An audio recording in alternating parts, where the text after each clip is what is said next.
Hello မင်္ဂလာပါရှင်ဒီ channel ရဲ့ Maths Consolidation Channel မှာပြန်လည်ကြိုဆိုလိုက်ပါတယ်ဒီနေ့ဒီ channel က Chapter 2 Article 2.3 Collecting Like Times လေးကိုတွားမှာပါ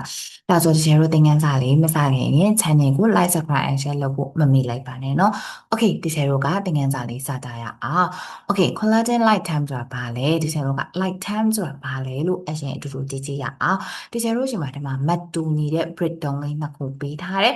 x break နဲ့ y break နဲ့ red break လေးကို share က x ဆိုပြီးတော့မှပေးထားတယ်သူရဲ့ length ကို blue break လေးကိုမှ share ကို y လို့ပြောထားတယ်အဲ့တော့ share ကိုလည်းပြောထားတယ် the red break is x centimeter length of the blue break is y centimeter ဟုတ်ပြီဒီတစ်ခါကျတော့ဒီ share က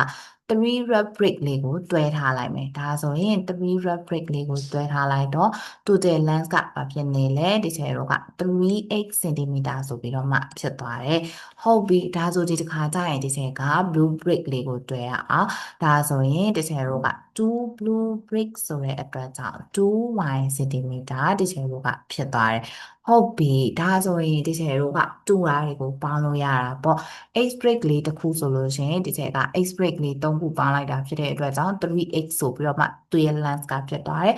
y break လေးဆိုလို့ရှိရင်လည်းဒီ share က 2y break ဆိုတော့ 2y cm လေးဖြစ်သွားတယ်သူရဲ့ length ကအဲ့တော့ဒီ share ကမတူညီတာတွေကိုပေါင်းကြည့်ရအောင်ဒါဆိုရင်3 red break လေးနဲ့2 blue break လေးနဲ့ဒါဆိုဒီ share ဘယ်လိုလုပ်မှာလဲဒီ share မတူညီရင်ပေါင်းလို့မရဘူးဒီမှာက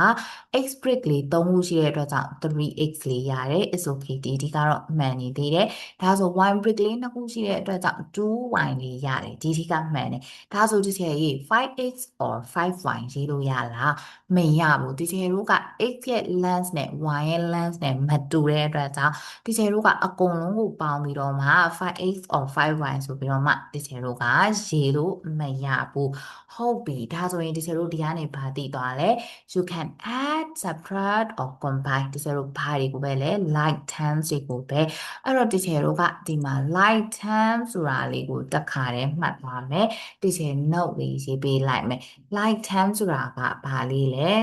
same variable with same power ဒါလေးကိုစာအုပ်ထဲမှာရေးထားပါပြီးရင်ဒီ channel က same variable with same power okay ဒါလေးကိုသေချာလေးရေးထားပါအရေးကြီးပါတယ်ဒီ channel အတန်းကြည့်ရင်မှားလို့မရတော့ပါဘူးဒီမှာတော့ဒီ channel က power တစ်ထပ် exponent 1 exponent နေပဲပါသေးတယ်အတန်းကြီးမှာ power များတာတွေပါလာပြီဒါကြောင့်မို့တခါတည်းမှတ်မယ် like term same variable with same power ဆိုပြီးတော့မှဟုတ်ပြီဒါဆိုဒီ channel ဒီမှာကြည့်ကြရအောင် the best way နဲ့ not the best way နဲ့အဲ့တော့ဒီ channel က A ရှိတယ်ဒီ channel ရဲ့ A လေးဒီ1ကအရှိမလေးရေးလို့ရတယ်အပေါ်မှာလည်းရေးလို့ရတယ်သူတို့နှစ်ခုက equal ပါဒါပေမဲ့ဒီ channel ကမရေးပါဘူးเนาะဘာဖြစ်လို့လဲဒီ channel 1ဒီထည့်မရေးလို့ရတဲ့အတွက်ကြောင့်ဒီ channel power 1ပဲဖြစ်ဖြစ်အရှိက coefficient 1ပဲဖြစ်ဖြစ်ထည့်မရေးပါဘူး 1a ဆိုလို့ရှိရင်လည်း a လို့ရေးလို့ရတယ် a to the power 1လည်း a လို့ရေးလို့ရတယ်ဒီကျတော့ negative 1a ဆိုလို့ရှိရင် negative a လို့ပဲရေးလို့ရတယ်အဲ့တော့ဒီချေတို့ကဒါကြောင့်မို့1ကိုထည့်မရေးပါဘူးเนาะဟုတ်ပြီဒီချေရေး0.1ထည့်ပါမယ် 0.1a 1.1a အဲ့တော့1မဟုတ်တဲ့ others number တွေဆိုရင်ဒီချေတို့ကထည့်ပါမယ်ဟုတ်ပြီ 2a ဒီချေတို့ 2a ဆိုလဲထည့်ပါမယ် a နဲ့ a နဲ့ပေါင်းလိုက်လို့ဒီချေတို့က 2a ရတယ် a နဲ့ 2နဲ့ multiply လုပ်လိုက်လို့ 2a ရတယ်အဲ့တော့ဒီအရှိကနှစ်ခုကတော့သူနဲ့ same ပဲနောက်ကနှစ်ခုကတော့မတူပါဘူး same လည်းမဖြစ်တယ်လို့ဒီချေတို့ကရေးလို့လည်းမရပါဘူး 2a ဆိုရင်ဒီချေတို့ဒီအမြဲတမ်း 2a ပါပဲသူ့ကိုတွားပြီးတော့မှတော့ဒီချေတို့ရေးလို့မရပါဘူးเนาะ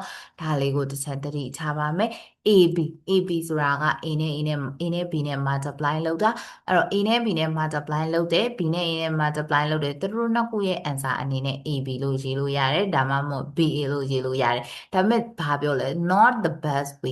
way တော့မဟုတ်နေဘူးဒီထက်တော့က algebra တွေကိုရေးတဲ့အချိန်ကျရင် variable တွေကို alphabetically အတိုင်း A to Z စီပြီးတော့မှထားပါတယ်ဒါကြောင့်မို့ the best way ကကြတော့ AB လို့ရေးမယ် A divided by B ဒီထက်တော့က sin နဲ့လည်းရေးလို့ရတယ်လို့ fraction ဘာနဲ့လည်းရေးလို့ရတယ်ဒါပေမဲ့ this is not the best way တော့မဟုတ်ဘူးဒါပေမဲ့ဒီထက်တော့ဒီလိုရေးထားတဲ့ဟာကိုဒီထက်တော့ကပြောင်းပြီးတော့မှဒီထက်တော့က fraction ဘာလေးနဲ့ပြောင်းပြီးရေးမယ်ဆိုလို့ရှိရင်တော့ it's okay ရပါတယ်เนาะ Okay a square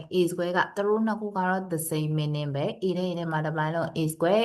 a cube ပေါ့ a နဲ့ a နဲ့ a နဲ့ a သုံးချိန် multiply လုပ် a cube သူတို့ရဲ့အဖြေအနေနဲ့ a square လို့ရေးလို့ရလို့သူတို့ရဲ့အဖြေအနေနဲ့ a cube လို့ရေးလို့ရတယ်ဒါပေမဲ့ဒီချေတို့က a square နဲ့ a cube လို့ပဲဖတ်ပါတယ် a square နဲ့ a cube လို့ပဲရေးပါတယ်မေးခွန်းမှာဒါမေးလို့ရပါတယ်ဒီချေတို့အဖြေမှာသွားပြီးတော့ answer ဒီ a square centimeter ထွက်တာကို a multiply a centimeter လို့ရေးလို့မရပါဘူး this is not the best way and the wrong answer ဒါကြောင့်မို့ဒီချေတို့က a square centimeter ဆိုပြီးတော့ပဲ answer ကိုထုတ်ပေးရမယ်ဒီလောက်ဆိုရင်ရမယ်လို့ဒီချေမျှော်လင့်ပါတယ် the best way နဲ့ not the best way လေးကိုခွဲခွဲခြားခြားသိမယ်လို့ဒီချေမျှော်လင့်တယ်ဒါဆိုရင်ဒီချေတို့ဆက်ပြီးတော့မှကြည့်ကြည့်ကြရအောင်နော် okay example လေးတွေကြည့်မယ်ပြီးရင်ဒီချေ exercise ကိုခတ်တဲ့ပုံစံလေးတွေကိုဒီချေရွေးပြီးတော့မှတွက်ပေးထားမယ် okay ဒီချေနဲ့ဒီလို exercise ကို example လေးကိုကြည့်ကြည့်ရအောင် 2x plus 3x အဲ့တော့ဒီချေတို့ကမေးခွန်းတွေ့တာနဲ့ variable 2လားလို့တွက်တိုက်တယ် variable 2နေတာဖြစ်တဲ့အတွက်ကြောင့်ဒီချေတို့ဒီအရှိမှရှိတဲ့ coefficient ကိုဒီချေတို့က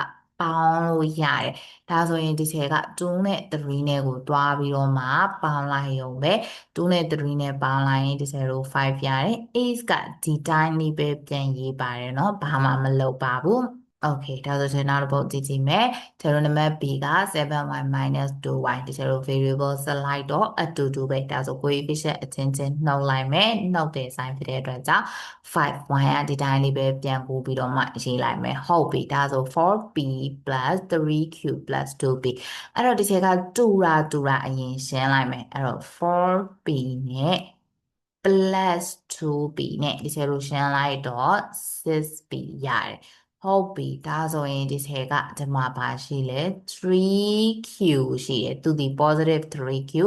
ဒီမှာပါရှိလဲ negative q ဒီချက်လို့အရှိက sign ကိုပါတခါတည်းကြည့် positive 3q positive 3q လေးနဲ့ negative q နဲ့ဆိုတဲ့အတွက်ကြောင့်ဒီချေတို့ q မှာဘာမှမရေးထားရင်ဒီချေတို့1ရှိတယ်ဆိုတာသိတယ်ဒါဆို different sign ဖြစ်တဲ့အတွက်ကြောင့်နှုတ်တယ်3တွေက1ကိုနှုတ်လိုက်တော့ဒီချေတို့2ရတယ်3ရဲ့ sign က positive ဆိုတော့ answer ဒီ positive နောက်က q လေးကဒီတိုင်းပဲဒါကြောင့်မို့ answer ကဒီချေတို့ဘာရနေလဲဆိုလို့ရှိရင် positive 2q ဆိုပြီးတော့မှရနေတယ်ဒီနားလေးကိုတစ်ချက်သတိထားဖို့လိုပါတယ်ဟုတ်ပြီဒါဆိုကျွန်တော်နံပါတ် D လေးကိုကြည့်ကြည့်ရအောင်နံပါတ် D ကကြတော့ 5d plus 7 minus 3d plus 3အဲ့တော့ဒီစေတို့က coefficient ပါတာကိုပဲအရင်ကြည့်လိုက်မယ်အရှိက negative sign လေးကိုပါဒီစေအပြင်ထုတ်ရေးလိုက်မယ် 5d minus 3d ဒီစေတို့နှုတ်လိုက်တော့ 2d ရတယ် constant အချင်းချင်းကိုရှင်းလိုက်တော့ဒီစေတို့က plus 10 ရတယ်ဒါဆိုဒီစေတို့က answer လေးခြိုက်ရေးပေးလိုက်ရုံပဲအဲ့တော့တောက်တူမျိုးခါလေးကြာရင် constant တွေကိုကြည့်တဲ့အချိန်တိုင်းမိခဲ့တယ်တလုံးပဲတွေ့တာမျိုးဖြစ်တယ်နောက်ကဟာကိုမတွေ့တာမျိုးဖြစ်နိုင်တယ် variable နဲ့ရှင်းတဲ့အချိန်လဲအဲ့တိုင်းပဲအဲ့တော့တစ်ချက်လောက်မျက်စိရှင်းရှင်းထားပြီးတော့မှသတိလေးထားပေးပါအောင်เนาะဒါဆိုဒီချက်တို့ exercise လေးကိုဆက်သွားကြရအောင်အဲ့တော့သင်ခန်းစာနဲ့ပတ်သက်ပြီးတော့ machine လာမေးချင်တာရှိရဆိုရင်ဒီချက်ကို comment မှာပြန်ပြီးတော့မှရေးခဲ့ပေးလို့ရပါတယ်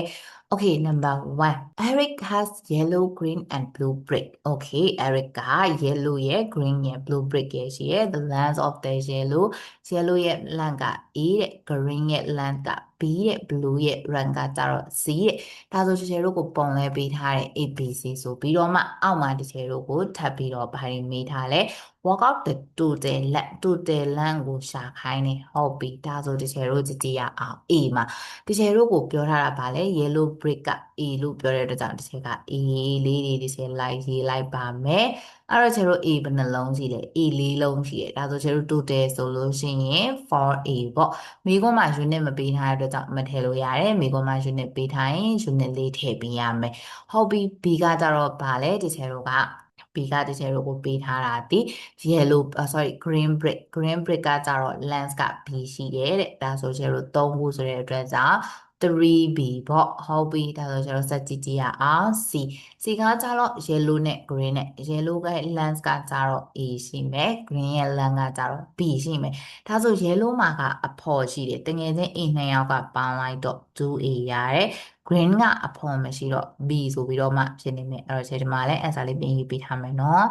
Okay ပါဒါဆိုနံပါတ် D ကိုကြည့်ကြည့်ရအောင်နံပါတ် D မှာကျတော့ blue ရဲ့ length ကကျတော့ C ရှိမယ် C ရှိမယ် A ရှိမယ် yellow က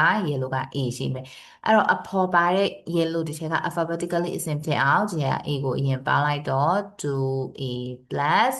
2C ပေါ့အဲ့လိုလေးရေးလို့ရတယ်ဒီချက်တို့ကပါလဲ C နှစ်ခုပေါင်းထားတယ် length C နှစ်ခုပေါင်းထားတယ် length A နှစ်ခုပေါင်းထားတယ်အဲ့တော့တောက်သူတို့ကမေးစရာရှိတယ် or ပေါ့ဒါဆိုရင် 2C plus 2A ကိုမရဘူးလားရတော့ရပါတယ်ဒီချက်တို့ alphabetically အစဉ်လိုက်ရေးတာဖြစ်တဲ့အတွက်ကြောင့်မရေးတာပိုကောင်းပါတယ် okay ဒါဆိုရင်ဒီချက်တို့ဆက်သွားကြရအောင်နံပါတ်8ဒီလောက်ဆိုတော့ချက်ယုံကြည်ပါတယ် E နဲ့ F ကိုလုံးနိုင်မယ်လို့ချက် homework လေးပေးလိုက်မယ်ဒီချက်ကို comment မှာအဖြေလေးမှန်ခဲ့ပေးပါအောင်ဘယ်လိုမျိုးမှန်ပါလဲဆိုလို့ရှိရင် number 1 E ရဲ့ answer ကတော့ဘာ F ရဲ့ answer ကတော့ဘာဒီချက်ကို number လေးတက်ပြီးတော့မှ answer လေးရေးပေးခဲ့ပါအောင်เนาะ okay ဒါဆိုရင်ဒီချက်တို့ကနောက်တစ်ပုဒ်ကိုသွားကြရအောင်အဲ့တော့ချက်နံပါတ်2လေးကို skip လုပ်လိုက်မယ်နံပါတ်2လေးလည်းတူတူပဲဆိုတဲ့အတွက်ကြောင့်ချက်နံပါတ်3ကိုသွားပါမယ် okay နံပါတ်3မှာဒီချက်ပထမအဆုံး E လေးကိုတွက်ပြမယ် A မှာ H ကဘယ်နှလုံးပေါင်းထားလဲ1 2 3 4 5ဒါဆိုဘာမှမရေးထားအရှိမ1ရှိတယ်ဆိုတဲ့အတွက်ကြောင့်ဒီချက်ကသူ့ရဲ့ coefficient ဖြစ်တဲ့1ကို5ချိန်ပေါင်းလိုက်တော့5 H ကဒီတိုင်းလေးပြန်ရေးမယ်ဒီချက်တို့ adding subtracting မှာ variable ဘာမှမချိန်ဘူးဒီတိုင်းလေးပဲပြန်ရေးတယ်ဒါကြောင့်မို့ဒီချက်ရဲ့ answer က 5x ရမယ် okay ဒါဆိုချက်နည်းနည်းပုတ်စာလေးကြော်လိုက်မယ်နည်းနည်းခက်မယ်ထင်တဲ့ဟာလေးကိုပြန်တွက်ပေးမယ်အဲ့တော့ကျွန်တော်နံပါတ် K လေးကိုကြည့်ကြည့်အောင်ချက်ဒီအပြင်မှာထုတ်တွက်လိုက်မယ်နော် K ကကြတော့ 9G plus G minus 7G အဲ့တော့တို့မျိုးကနံပါတ်ရှင်းလို့နိုင်ရင်သုံးခုလုံးတစ်ခါရေးရှင်းလို့ရတယ်နံပါတ်ရှင်းလို့မနိုင်ဘူးဆိုနှစ်ခုတစ်တွဲရှင်းမယ်ဒါဆိုတစ်ချက်ကဒီမှာနှစ်ခုတစ်တွဲလေးရှင်းပြထားတယ်အဲ့တော့ခြေကရှေ့ကနှစ်ခုလေးကိုတရင်ရှင်းပါမယ်9ဘာမှမရှိတော့ရှေ့မှာ1ရှိရဲဒါဆိုကျတို့ပေါင်းလိုက်တော့ 10G minus 7G ဆိုပြီးတော့မှရသွားတယ်ဟုတ်ပြီဒါဆိုကျတို့နှလုံးပဲကျန်တော့ကျတို့ကြံခဲ့တဲ့နှလုံးကိုပြန်ပြီးတော့မှအတူတူရှင်းပါမယ် sign နေမတူဒီ 10G ဒီကျတို့ positive ရခဲ့တာပါ positive နဲ့ negative နဲ့ဆိုရင်ကျတို့နှုတ်မယ် number အချင်းချင်းနှုတ်လိုက်တော့3အနောက်က variable ဒီတိုင်းလေးပဲပြန်ရေးမယ် sign ကဘယ်သူ့ကိုယူမလဲ higher value ရဲ့ sign ကိုယူမယ်ဒါကြောင့်မို့ positive 3G answer ဒီချက်မျိုးက positive 3G ဆိုပြီးတော့မှရပါမယ်ရှင်အဲ့တော့ရှိက positive ကထည့်မရေးလို့ရတယ်ဒီချက်ကဒီတိုင်းမြင်တာအောင်ဆိုပြီးတော့မှထည့်ပေးထားတာဟုတ်ပြီဒါဆိုကျွန်တော်နောက်တစ်ပုဒ်သွားရအောင် L အဲ့တော့ဒီမှာက Q လေးတွေနဲ့ပါတာပဲရှိတယ်ဒီထဲတို့ကသူတို့သုံးခုလုံးဒီ same base same variable same variable with same power ဖြစ်တဲ့အတွက်ကြောင့်ဒီထဲတို့က like terms လို့ယူဆလို့ရတယ် like term လို့ယူဆလို့ရတဲ့အတွက်ကြောင့်ဒီထဲတို့တွက်လို့ရတယ်ဒါဆိုရင်ထဲတို့ရှင်းကြည့်ရအောင်သူတို့နှစ်ခုကိုရှင်းမယ်ဆိုလို့ရှိရင်ဒီထဲတို့ different sign တွေဖြစ်တဲ့အတွက်ကြောင့်နှုတ်လိုက်တယ် higher value ရဲ့ sign ကိုယူတော့ 3kq ဆိုပြီးတော့မှရတယ်အနောက်မှာက 2kq လေးရှိရဲ့ကျတို့ different sign ဖြစ်တဲ့အတွက်ကြောင့်နှုတ်လိုက်တယ်3ရဲ့2နှုတ်တော့1ပြန်ရတယ် 1kq ကဒီတိုင်းလေးပဲရှိမယ် positive 1kq positive 1kq လို့ဖြစ်တဲ့အတွက်ကြောင့် answer လေးတစ်ချက်တော့က kq ဆိုပြီးတော့မှရေးလို့ရတယ် k to the power 3ရှိက positive ကို1ကိုမတ်ရေးလို့ရတယ်ဒါလောက်ဆိုရင်တစ်ချက်တော့ရမယ်လို့ယူဆပါတယ်Okay ဒါဆိုကျွန်တော်နောက်တစ်ပုဒ်လေးတွားကြရအောင်ကျွန်တော် number 4ကကျတော့ in an algebraic pyramid တဲ့ကျွန်တော်ကို algebraic pyramid လေးတစ်ခုလုပ်ပေးထားတယ် you find the expression in each block ဒါဆိုရင် block တစ်ခုချင်းစီမှာရှိတဲ့ expression ကိုဒီကျွန်တော်ကရှာပေးရမယ် by adding the expression in the two block below it ဒါဆိုရင်ဒီကျွန်တော်ကို adding လုပ်ခြင်းအဖြစ်နဲ့ရှာရတာမိကွန်းတခြားပတ်ပါเนาะတစ်ခါတလေကြာရင်ဒီမှာ subtracting ဖြစ်တတ်ပါတယ်ဒါကြောင့်မို့သူကလည်း underline လေးတာပေးထားတယ်အဲ့တော့ဒီချေတို့က adding လုပ်မယ်အောက်ကနှစ်ခုကို adding လုပ်ရင်ဒီချေတို့က2 block below အောက်က block နှစ်ခုကို adding လုပ်ရင် upper block က answer ကိုရမယ်အဲ့တော့သူ example လေးလေးပေးထားတယ်ဒီချေတို့ကို 5x နဲ့ x နဲ့ပေါင်းလိုက်တော့ 6x လေးရတယ်ဆိုပြီးတော့အဲ့တော့ဒီချေကအခုဘယ်ဘက်ကိုတွက်မလဲ left hand side မှာရှိတဲ့ဒီ block လေးကိုစဉ်းစားကြည့်မယ် 3x နဲ့ 5x နဲ့ပေါင်းလိုက်တော့ဒီချေက 8x ရတယ်ဒါဆို upper block ကိုလိုချင်တယ်ဆိုရင်သူ့အောက်မှာရှိတဲ့ block နှစ်ခုကိုဒီချေတို့ကပေါင်းပေးရမှာဒါဆို 8x နဲ့ 6x နဲ့ပေါင်းလိုက်တော့ 14x ရသွားတယ်ဒါဆိုချေတို့ block တွေပြေးသွားပြီ 14x 8x 6x ဆိုပြီးတော့မှအဲ့တော့သမီးတို့ကဒီဥစ္စာကိုတွက်မယ်နံပါတ် B ကိုဘယ်လိုတွက်မှာလဲဒီချေတို့ကဒီမှာသူ့အောက်ကနှစ်ခုကိုပေါင်းမှ upper block ရမှာ ဆိုရတော့ဒီဘက်က block ကိုလိုချင်ချင်တို့ဘာလုပ်လို့ရလဲကျတို့ upper block ကနေပြီးတော့ one of the block ကိုတစ်ချေတို့ကနှုတ်လို့ရတယ်ဟုတ်ပြီဒါဆိုရင်ဒီချေတို့ကဒီမှာလဲတည်ထားတဲ့ topic ဆိုတော့ချေတို့က one of the lower block ကိုလိုချင်တယ်ဆိုရင် upper block ထဲကနေ one of the lower block ကိုနှုတ်ပေးလိုက်ရင်ချေတို့ရပြီအဲ့တော့ကျတို့ဒီနှစ်ခုရတာဖြစ်တဲ့အတွက်ကြောင့်သူတို့နှစ်ခုကိုနှုတ်ပေးလိုက်ရင်ချေတို့က one of the lower block ဒီနောက်ဆုံး block လေးကိုဒီချေတို့ကရသွားမယ်အဲ့တော့ဒီဟာကကျတော့ပြောင်းပြန်နှုတ်ခြင်းပေါ့နော်ဒီချေကြီးဘာဖြစ်လို့ပြောင်းပြန်နှုတ်ခြင်းလဲဒီချေတို့ကိုဘာပြောထားတာလဲ adding the expression တွေပေါင်းခြင်းအဖြစ်ရတာဘယ်လိုလဲ two block below it အောက်က expression နှစ်ခုပေါင်းလိုက်မှအပေါ်က expression ရတာဒီတစ်ခါအပေါ်က expression ပေးထားတာဖြစ်တဲ့အတွက်ကြောင့်ဒီချေကသူတို့နှစ်ခုကိုနှုတ်ပြီးတော့မှပြန်ရှာတာအဲ့တော့မေးခွန်းကဒီနားမှာ subtracting ဖြစ်နေရင်တစ်ခါတလေသူတို့နှစ်ခုကိုနှုတ်တော့မှ upper block ရတာရှိပါတယ်ဒါမှမဟုတ်ရင်သူတို့နှစ်ခုကို multiply လုပ်တော့မှ upper block ရတာရှိပါတယ်အဲ့တော့မေးခွန်းကိုတေချာလေးဖတ်စေချင်ပါတယ်โอเคဒါဆိုနံပါတ် B က homework လေးပါတစ်ချက်ကိုအောက်မှာ format လေးရေးခဲ့ပေးပါအောင်เนาะတွက်ပြီးသားလို့ရှိရင်โอเคဒါဆိုရှယ်တို့ကဂျားတွေကပုံစံလေးတွေကပုံစံတူလေးတွေဖြစ်တဲ့အတွက်ကြောင့်တစ်ချက်ကြော်လိုက်ပါမယ်ဒီချက်ကိုအပုတ်စီတွက်ပြီးတော့မှအပုတ်စီ answer လာရေးပေးလို့ရပါတယ်ဒီချက်အားရတဲ့ညအကုန်လုံးကိုစစ်ပြီးတော့မှ reply လေးတွေပြန်ပေးထားပါမယ်เนาะโอเคဒါဆိုရှယ်တို့ကမတူညီတဲ့အပုတ်ကိုတွားပါမယ်โอเคဒီချက်နံပါတ်11လေးရေးထားတယ်ဒါဆိုတစ်ချက်ကြီးဘာမတူလို့လဲတခြားတို့ကြည့်ကြည့်ရအောင်တခြားတို့ကိုပေးထားတာကဘာဖြစ်နေလဲ block ကနှစ်ခုသုံးခုလောက်ပဲပေးပြီးတော့မှ block တွေအများကြီးကိုဖြည့်ရမှာ I don't think there is enough information ကျတို့ enough information မရှိဘူးလို့ထင်ပါတယ်တဲ့ be able to fill all the blank block တွေအကုန်လုံးကိုဖြည့်ဖို့အတွက် information မလုံလောက်ဘူးလို့ထင်ပါတယ်တဲ့ဒါဆိုရင်ဒီချေတို့လုံလောက်လားမလုံလောက်လားဒီချေတို့အတူတူဖြည့်ကြည့်ရအောင် okay ဒီချေတို့ကိုဘာပြောထားလဲcopy the pyramid and fill the make put in as many block as you can ကိုဖြည့်နိုင်တယ်လို့ဒီချေတို့ကဖြည့်ပေးရမှာဟုတ်ပြီဒါဆိုရင်ဒီချေတို့အတူတူတွက်ကြည့်ရအောင်အဲ့တော့ချေဒီနည်းနည်းလေးခြုံလိုက်မယ်နော်ဒီနားမှာဒီချေတို့အကျန်းလေးတွက်လို့ရအောင် okay ဒါဆိုဒီချေကဒီနားလေးမှာအကျန်းတွက်မယ်ဒီချေတို့ကို first block နဲ့ second block နဲ့ပေးထားတယ် third block ကိုလိုချင်တော့ချေတို့ဘာလုပ်လို့ရလဲ first block တည်းဒီအပေါ်ကနေမှစပြီးတော့မှတွက်လိုက်မယ်နော်အဲ့တော့ first block ဖြစ်တဲ့ 12c plus 11d တွေကနေပြီးတော့မှဒီချေကတွားနှုတ်မယ်ဘသူကိုလဲ 7c plus 3d လေးကိုအဲ့တော့ဒီချေတို့အဲ့လိုနှုတ်မယ်ဆိုရင်ဘာလုပ်လို့ရမလဲဒီချေက bracket လေးနဲ့ရေးလိုက်တယ် bracket အရှိမှာ sin negative sin ရှိတော့အကုန်လုံးကို sin သွားချိန်လိုက်မယ်ဟုတ်ပြီဒါဆိုဒီချေက2ရနှုတ်မယ် 12c ရဲ့က 7c ကိုနှုတ်လိုက်မယ်ဆိုလို့ရှိရင် 5c ကျန်မယ် 11d ရဲ့က 3d ကိုနှုတ်လိုက်မယ်ဆိုလို့ရှိရင်ဒီချေတို့က 8d ကျန်မယ်Okay ဒါဆိုနှစ်ခုလုံးက positive ဆိုတော့ 5c plus 8d လေးရမယ်ဒါဆိုဒီချက်ကဒီမှာရသွားပြီ 5c plus 8d လေးကိုဒီချက်ဖြည့်လိုက်ပြီဟုတ်ပြီဒါဆိုရင်ဒီချက်ကဒီမှာ one of the lower block တည်တာဖြစ်တဲ့အတွက်ကြောင့်ဒီချက်က one of the other lower block ကိုရှာလို့ရတယ်ဘယ်လိုရှာမှာလဲ 5c plus 8d တွေကနေချက်ကနှုတ်မယ်ဘာကိုနှုတ်မှာလဲ 2c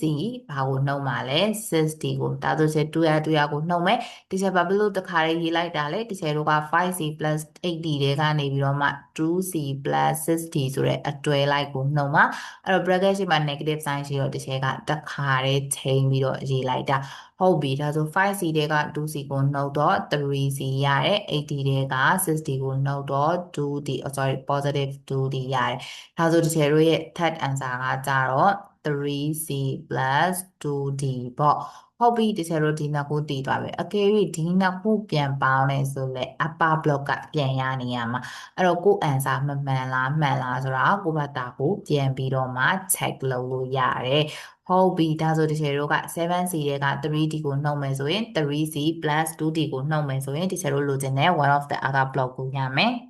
အဲ့တော့ကျတို့ answer က 4c plus d ပေါ့ဒီကျတို့ 1d လို့မရေးဘူး d လို့ရေးမယ်အဲ့တော့တို့နှစ်ခုပြန်ပါရင်ကျတို့ upper block ပြန်ရရမယ်ဟုတ်ပြီ 4c plus d တွေကနေ c plus d ကိုနှုတ်လိုက်မယ်ဆိုရင်ဒီကျတို့က 3c ပဲကျန်ပါမယ်ဟုတ်ပြီ 3c plus 2d တွေကနှုတ်လိုက်တော့ဒီကျတို့ 2d ပဲကျန်ပါမယ်အဲ့တော့ကျတို့ 2d နှုတ်လိုက်တော့ဘာကျန်မလဲ 2c plus 4d ကျန်ပါတယ်အဲ့တော့တောက်သမီးတို့ကဒါမျိုးပြောင်းမြန်အောက်ကနေပြီးတော့မှဒီချက်ရေးထားတဲ့ answer နှစ်ခုစီကိုပါသူ့ဘောက block တွေရလားဆိုတာပြန်စစ်ကြည့်အကယ်၍ဒီချက်မှားရရှိနေဒီချက်ကိုပြန်ပြောပြီးနော်ချက်တို့အတူတူပြန်တွက်ကြည့်ကြမယ်ဟုတ်ပြီဒီပုံစံလေးရမယ်လို့ယူဆရဲဒါဆိုချက်ဖြတ်လိုက်တော့မယ်နော် Okay ပါဒါဆိုကျွန်တော်ဆက်သွားကြမယ် number 12 number 12 is the last option ပါဒီနောက်ဆုံးတက်ပြီးမယ်ပုံစံဖြစ်ပါတယ်အဲ့တော့သမီးတို့သိချာလေးလိုက်ကြည့်ကြပါနောက်ပုံစံရေးကြရင်ဒီချက်ကို13အထိဒီချက်ကြောသွားတဲ့ပုံစံတွေအကုန်လုံးကိုတွက်ပြီးတော့မှဒီချက်ကို comment မှာအင်စာလေးတွေထပ်ပေးရမယ်နော် Okay this is the method of Giovanna used to simplify the expression သူကဒီ expression ကိုသူကပြည်လေစေဖို့သုံးလိုက်တယ်ဒီအောက်က method ကိုတဲ့ဟုတ်ပြီသူဘယ်လိုသုံးလိုက်လဲဒီချက်လို့အရင်ကြည့်ကြည့်လိုက်မယ် common denominator လောက်လိုက်တယ်အဲ့တော့ 3a နဲ့ 3 over 4လေးကို common denominator လောက်တော့သူဘာလောက်လိုက်တယ် denominator ကိုလည်း3နဲ့ multiply လုပ်တယ် numerator ကိုလည်းဒီချက်လို့3နဲ့ multiply လုပ်ထားတယ်အဲ့တော့ 9a over 12လေးရသွားတယ်ဒါဆိုဒီချက်က 9a နဲ့ 5a နဲ့ပေါင်းလိုက်တော့ 14a လေးဖြစ်သွားတယ်အဲ့တော့သူဘာပြောထားလဲ now I can now write 14a over 12 and it simplified found 7a over 6ဆိုပြီးတော့မှရသွားတယ်တဲ့ Okay ဒါဆိုရင်သူကဒီနည်းလေးနဲ့ဖြည့်ရှင်းထားတယ်ဒီချေတို့ဒီနည်းလေးကလည်းမှန်ပါတယ်เนาะအဲ့တော့ဒီချေတို့ကိုဘာပြောထားလဲ best method ကိုရှာခိုင်းထားတယ်ဆိုတော့ this is the one of the best method ဆိုတော့ဒီ method နဲ့ပတ်သက်ပြီးတော့ချက် comment မပြောတော့ပါဘူးဒါတော့သူမျိုးကိုယ့်အတကို discuss လုပ်လို့ရပါတယ်တကယ်ချင်းနဲ့ discuss လုပ်တာပဲဖြစ်ဒါမှမဟုတ်တော့သူမျိုး other way တည်တယ်ဒီချက် best method ဖြစ်တယ်ဆိုလို့ရှိရင်ဒီချက် comment မှာ discuss လုပ်တာပဲဖြစ်ရပါတယ်အဲ့တော့ဒီချက်ကဓမ္မ B လေးကတပုတ်ကိုတွက်ပေးမယ်သူက positive ပုံစံ example ပေးထားတော့ဒီချက်က negative ပုံစံလေးကိုတွက်ပေးပါမယ်အဲ့တော့ချက်နံပါတ်2လေးကိုတွက်ပေးမယ် Okay ဒါဆိုရင်ဒီချက်ကဘယ်လိုတွက်မှာလဲ y over 2 minus y over 6ဒါဆိုဒီချေတို့က2နဲ့6ကဒီချေတို့က LCM lowest common multiples ကိုရှာရမှာအရှိမ chapter 1မှာဒါတော့သမီးတို့ကိုသင်ထားပြီးသားပြန်သွားကြည့်လို့ရတယ်အဲ့ဒါကျတော့2နဲ့6က lowest common multiples ဒီဘယ်သူဖြစ်နေလဲ6အဲ့ဒါချက်က2ကို6ဖြစ်အောင်ဆိုရင်3လေးနဲ့ multiply လုပ်မယ်2ကို3နဲ့ multiply လုပ်တယ်လို့ y ကိုလည်း3လေးနဲ့ multiply လုပ်ရမယ်ဒါဆိုရင်ဒီချက်တို့ကဘယ်လောက်ဖြစ်သွားမလဲ 3y divided by 6ဖြစ်သွားမယ်ဒါဆိုဒီချက်က y over 2နေရာမှာ 3y over 6 minus y over 6ဒီချက်တို့ denominator တွေတူသွားတာဖြစ်တဲ့အတွက်ကြောင့် fraction နှစ်ခုကိုတစ်ခုပြောင်းရေးမယ် 3y minus y အဲ့တော့ချက်ကနှုတ်လိုက်မယ်ဆိုရင်ဒီချက်တို့က 2y ကျန်ခဲ့မယ်အဲ့တော့ဒါကအဖြေမှန်ပါတယ်ဒါပေမဲ့ထားခဲ့လို့မရဘူးကျွန်တော် fraction ဆိုရင် simplify လုပ်ရမယ်212 236ဒါဆို final answer ဒီ y over 3လေးရသွားမယ်အဲ့တော့ဒါမျိုးလေးတွက်ပေးရမှာပါဒါဆိုရင် a ကတော့ positive ဆိုတော့တို့မျိုးတက်မယ်လို့ချက်ယူဆတယ် number 3ကလည်းလွယ်ပါတယ်ကျွန်တော် multiply လုပ်တဲ့နေရာမမေ့ဘူးဆိုရင်တော့တွက်လို့ရပါတယ် okay ဒါဆိုရင်ဒီနေ့သင်ခန်းစာလေးကတော့ဒီလောက်ပါပဲဒီချက်ကိုမေးချင်တာရှိရင်မရှင်းတဲ့နေရာမျိုးရှိတယ်ဒါမှမဟုတ်တွက်စီခြင်းတဲ့ပုံစံမျိုးရှိတယ်ဆိုရင် comment မှာရေးခဲ့လို့ရပါတယ်အကြွေးတော့တို့မျိုးအချိန်ရမယ်ဆိုတော့1 to 13ကိုချတွက်ပါချတွက်ပြီးတော့မှဒီချက်ကိုဓာတ်ပုံလေးတွေရိုက်ပြီးတော့ answer လေးတွေပို့ထားပြီးလို့ရပါတယ်ချက်ကနေ sorry comment ကနေပြီးတော့မှ okay ဒါဆိုရှင်နောက်သင်ခန်းစာကြမှာပြန်တွေ့ကြရအောင်เนาะဘိုင်ဘိုင်ပါ